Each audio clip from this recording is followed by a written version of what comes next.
Bonjour, dans cette vidéo, nous allons voir comment interpréter une tolérance géométrique de battement. Prenons l'exemple de cette pièce. La partie supérieure est affublée d'une spécification géométrique de battement.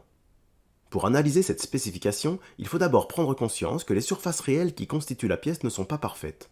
On dessine alors le skin model de la pièce.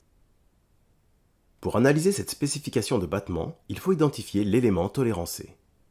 Cette flèche indique cette surface. Il s'agit d'une surface cylindrique tellement étroite qu'on la modélise ici comme une ligne circulaire. Cette ligne doit respecter une spécification géométrique de battement par rapport à la référence B. On retrouve cette référence ici sur le dessin de définition. Le triangle plein de la référence indique cette surface cylindrique. C'est la surface de référence. Ce n'est cependant pas la référence spécifiée. En effet, le triangle est dans le prolongement de cette ligne de côte. Cela signifie que la référence spécifiée est l'axe de la surface cylindrique verte. Cette référence spécifiée va nous permettre de positionner la zone de tolérance. Cette zone de tolérance est un espace compris entre deux cylindres centré sur l'axe de référence spécifié et espacé de 0,2 mm. Les rayons de ces cylindres ne sont pas imposés. Seul l'écart de 0,2 mm est imposé. La spécification de battement sera vérifiée si on arrive à trouver une zone de tolérance dans laquelle la ligne tolérancée soit totalement comprise. Dans les faits, pour mesurer le défaut de battement, on fait tourner la pièce sur l'axe de référence spécifié et on place un comparateur sur la surface tolérancée. Les deux positions extrêmes de l'aiguille ne doivent pas dépasser l'intervalle de tolérance.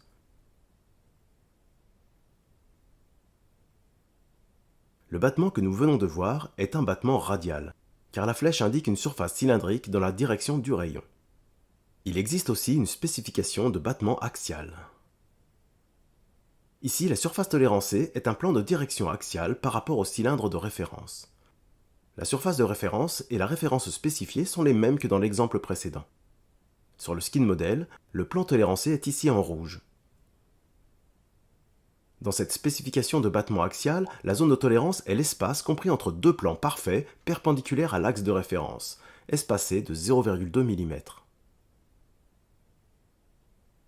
Cette zone de tolérance peut être positionnée comme on le souhaite le long de l'axe de référence.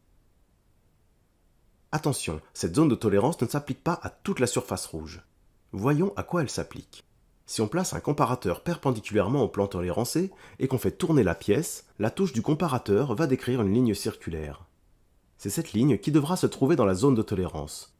Ceci doit être respecté pour chaque position possible du comparateur.